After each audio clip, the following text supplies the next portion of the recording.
नमस्कार दोस्तों। आज हम देखेंगे कि शिक्षा का अर्थ क्या है, शिक्षा की विभिन्न परिभाषाएं कौन-कौन सी हैं, शिक्षा का संकुचित एवं व्यापक अर्थ क्या होता है, शिक्षा की प्रकृति क्या है, शिक्षा विज्ञान है या कला तथा शिक्षा का विषय क्षेत्र या स्कोप ऑफ एजुकेशन के बारे में बात करेंगे। तो सर्वप्रथम शिक्षा के अर्थ की बात करते हैं। तो शिक्षा का जो शाब्दिक अर्थ है, जो वर्ड्स मीनिंग है, वो क्या कहती है कि शिक्षा शास्त्र अंग्रेजी के एजुकेशन शब्द से बना है। एजुकेशन वास्तव में लैटिन भाषा के तीन शब्दों एजुकेटम, एजुकेयर और एजुसियर से मिलकर बना है, जो तीन अलग-अलग अर्थों में है। जैसे एजुकेटम जो है ई प्लस ड्यूको से मिलकर बना है। ई कहता है कि अंदर से और ड्यूको का मतलब होता है बाहर निकालना, अर्थात अंदर से बाहर निकालने की प्रक्रिया।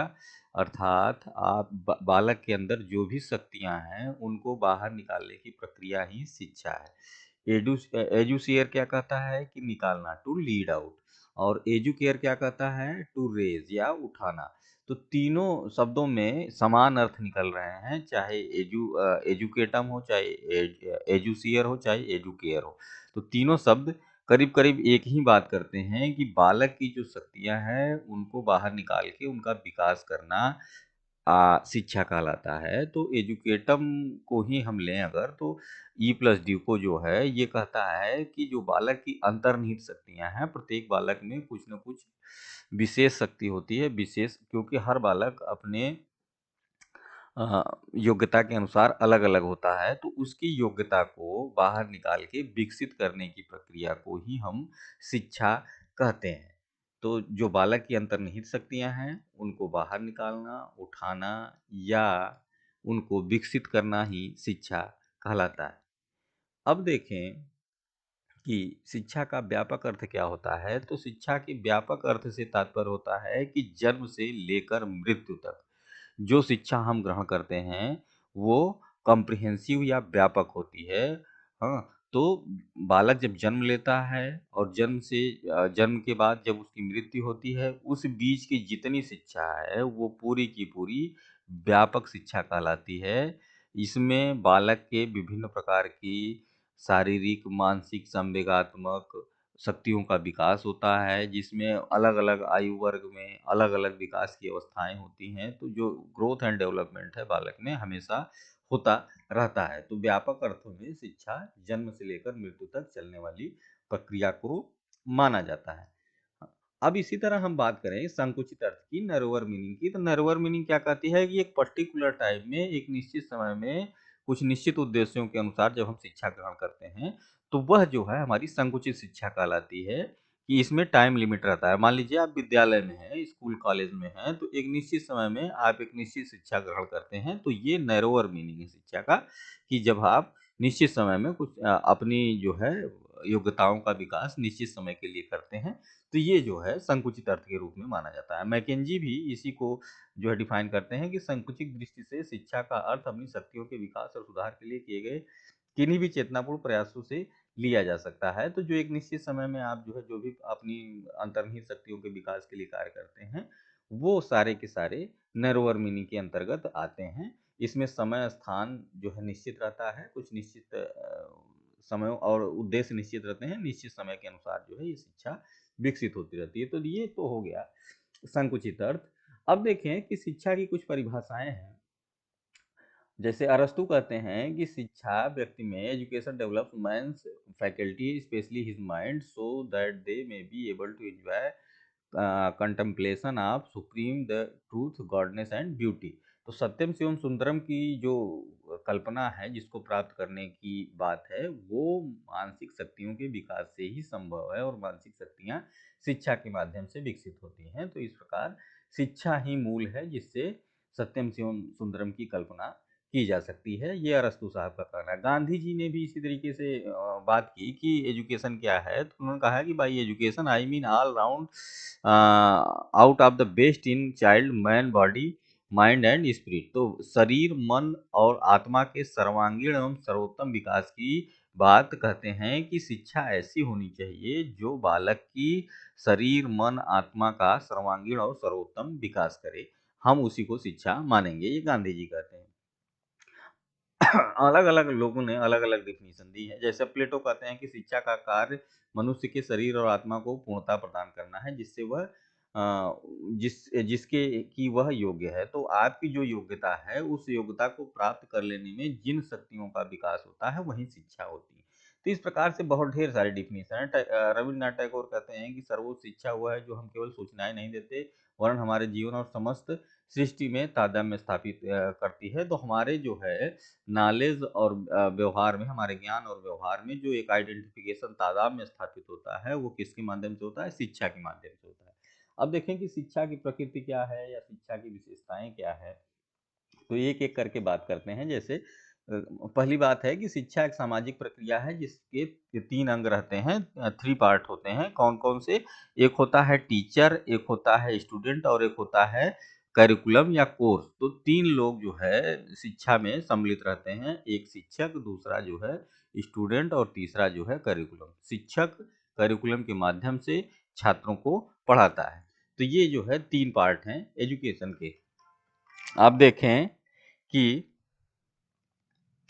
शिक्षा की प्रक्रिया अपने विस्तृत रूप में अनवरत चलने वाली प्रक्रिया है। तो शिक्षा की प्रक्रिया अनवरत चलती रहती है। जैसे हम लोगों ने बात की कि शिक्षा जन्म से लेकर मृत्यु तक चलती रहती है। कहीं न कहीं, कभी न कभी, हमेशा आप किसी भी समय में रहें, किसी भी स्थान पे रहें, कहीं भी रहें, कुछ न कुछ हमेशा सीखते रहते हैं। तो वो शिक्षा का ही एक रूप है कि आप जो है कुछ न कुछ सीखते रहते हैं। तो ये कंटीन्यूअस प्रोसेस है, कभी बंद नहीं होती। फिर देखें संकुचित अर्थ में औपचारिक शिक्षा एवं निरौपचारिक शिक्षा है। तो छोटे जो एक नर्वर फॉर्म है एजुकेशन का, वो फॉर्मल और इनफॉर्मल एजुकेशन की बात करता है कि बच्चे जो है फॉर्मल एजुकेशन से विद्यालय में शिक्षा लेते हैं, इनफॉर्मल एजुकेशन से अपनी फैमिली या कम्युनिटी से शिक्षा लेते हैं। फिर शिक्षा सउद्देश्य प्रक्रिया है। तो एक ऑब्जेक्टिव रहता है, पूरी की पूरी एजुकेशन सिस्टम का एक ऑब्जेक्टिव रहता है, उसी के हिसाब से आप अपना जो है शिक्षा की प्रक्रिया को आगे बढ़ाते हैं।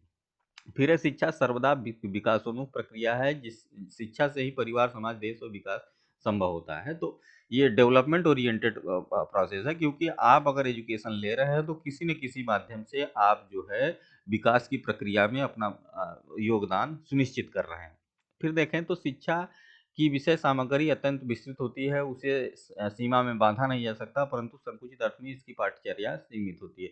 तो विस्तृत अर्थों में शिक्षा की कोई जो है एक पर्टिकुलर करिकुलम नहीं होता। जो भी चीज़ें आप जो सीख रहे हैं, वो शिक्षा के ही माध्यम से सीख रहे हैं। लेकिन अगर फॉर्मल एजुकेशन में जाएँगे तो वहाँ एक पर्टिकुलर सिलेबस, करिकुलम के हिसाब से ही हम लोग पढ़ते हैं। फिर शिक्षा व्यष्टि और समाज के हितों को ध्यान में रखकर की जाती है। तो जो भी चीज़ें हैं वो शिक्षा के माध्यम से वो सोसाइटी की, आपकी देश की, समाज की आवश्यकताओं के अनुरूप रहकर ही उसी प्रकार की शिक्षा व्यवस्था बनाई जाती है। फिर है शिक्षा की विधियाँ जहाँ व्यापक रूप से विस्तृत होती है, वहीं संकुचित अर्थ में यह विधियाँ सुनिश्चित होती हैं। तो शिक्षा ग्रहण करने की कोई एक निश्चित विधि नहीं है व्यापक रूप से। आपको शिक्षा किसी भी प्रकार से मिल सकती है। लेकिन अगर स्कूल कॉलेज में जाएँगे, नैरोवर जो मीनिंग है, उसके हिसाब से जाएँगे तो कुछ निश्चित विधियों के माध्यम से आपको शिक्षा दी जाती है। फिर है शिक्षा समाज के धर्म, स्थान एवं उसकी संरचना, संस्कृति, अर्थतंत्र और वैज्ञानिक प्रगति पर आधारित होती है। तो किसी भी देश की शिक्षा जो है, वहाँ के कल्चर के हिसाब से, वहाँ की जो वैल्यूज़ हैं, जो प्रथाएँ हैं, जो वहाँ का दर्शन है, जो वहाँ का धर्म है, जो वहाँ की संस्कृति है, जो वहाँ का अर्थतंत्र है, जो वहाँ की पूरी व्यवस्था है, उसी के हिसाब से शिक्षा जो है रहती है प्रत्येक देश की। अब देखें कि सबसे बड़ा एक सवाल आता है कि what is the nature of education, या जो है बात की जाती है कि शिक्षा विज्ञान है या कला, की जो है आर्ट है या साइंस। तो ये बड़ा जो है एम्बिगुअस क्वेश्चन रहता है हमेशा कि जो है शिक्षा को हम क्या मानें? विज्ञान मानें कि जो है कला माने। अब देखें तो इसमें अलग-अलग जो है लोगों ने अलग-अलग अपने मत बताए हैं, और अलग-अलग तरीके से आप इसको देखेंगे तो आपको दोनों तरीके मिलेंगे। जैसे कि बात की जाए कि अगर सर्वप्रथम की शिक्षा जो है अगर विज्ञान है, तो विज्ञान की क्या विशेषताएँ हैं? तो विज्ञान वास्तव में आपका अगर बात करेंगे तो सिस्टमैटिक और ऑर्गनाइज़्ड नॉलेज होता है। इसको कहते हैं हिंदी में क्रमबद्ध और व्यवस्थित ज्ञान। अगर कोई है तो वो जो है आपका विज्ञान कहलाता है। तो शिक्षा के कुछ विषय ऐसे हैं जो क्रमबद्ध और जो है आपके ऑर्गेनाइज़ हैं, व्यवस्थित हैं, तो इसलिए शिक्षा को हमेशा जो है विज्ञान माना जाता है।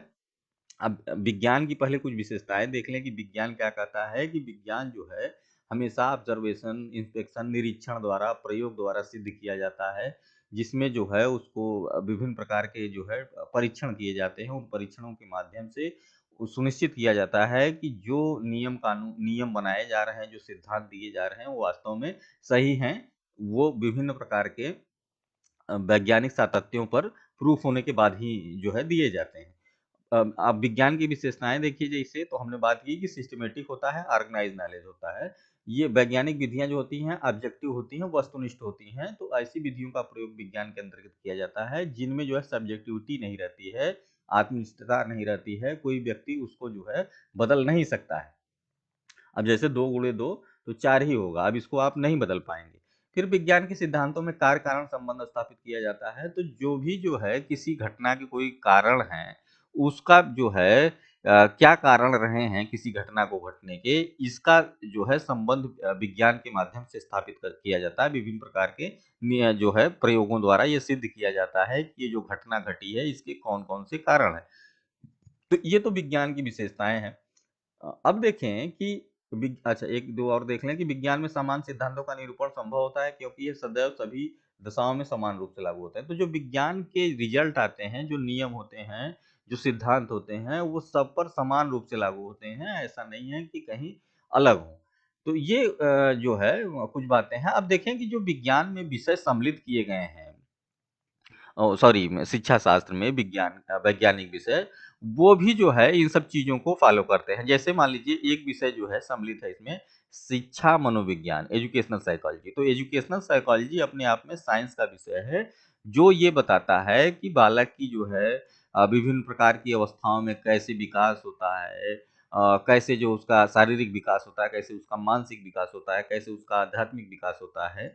तो इन सब चीज़ों को लेके एक शैक्षिक मनोविज्ञान का नया जो है ब्रांच बना है, जिसमें जो है विभिन्न प्रकार की विधियों के माध्यम से बालकों की और जो है विद्यार्थियों की मनोदशा को, उनकी जो है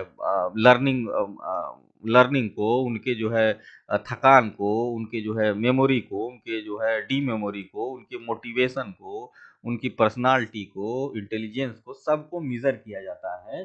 तो इसलिए ये माना जाता है कि जो है विज्ञान शिक्षा शास्त्र विज्ञान का विषय है।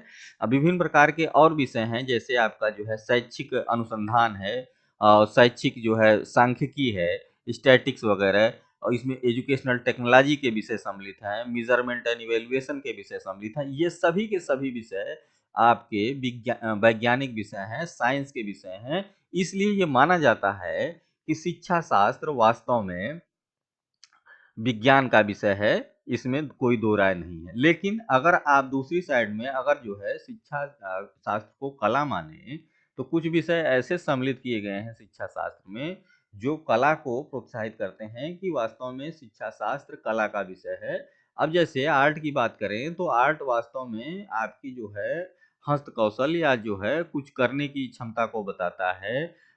तो इसमें कुछ ऐसे विषय सैद्धांतिक विषय होते हैं शिक्षा शास्त्र में, जिनका जो है कोई प्रूफ नहीं होता है, जिनको जो है आप प्रयोगों के माध्यम से सिद्ध नहीं कर सकते। अब जैसे मान लें कि एक विषय है शिक्षा दर्शन, तो शिक्षा दर्शन वास्तव में प्योरली सैद्धांतिक विषय है। विभिन्न प्रकार के विचार जो है विभिन्न लोगों द्वारा व्यक्त किए जाते हैं।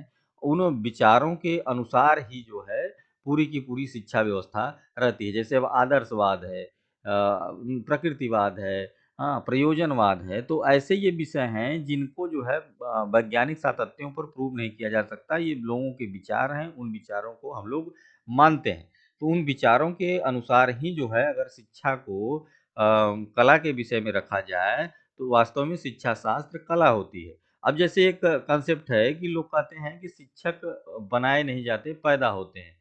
तो कहीं-कहीं ये भी सही होता है कि कुछ लोग बिना जो है टीचर ट्रेनिंग के ही बहुत अच्छे टीचर बन जाते हैं, तो जन्मजात होते हैं। उनमें जो है ये योग्यता विकसित नहीं की जाती है। लेकिन कुछ लोगों को बिना ट्रेनिंग के जो है अपनी जो है टीचिंग अच्छी नहीं बना पाते हैं। तो ऐसी स्थितियों में दोनों तरीके हैं कि कुछ लोग जन्मजात ही जो है शिक्षक होते हैं और कुछ लोग जो है थ्रू ट्रेनिंग जो है शिक्षक बनाए जाते हैं।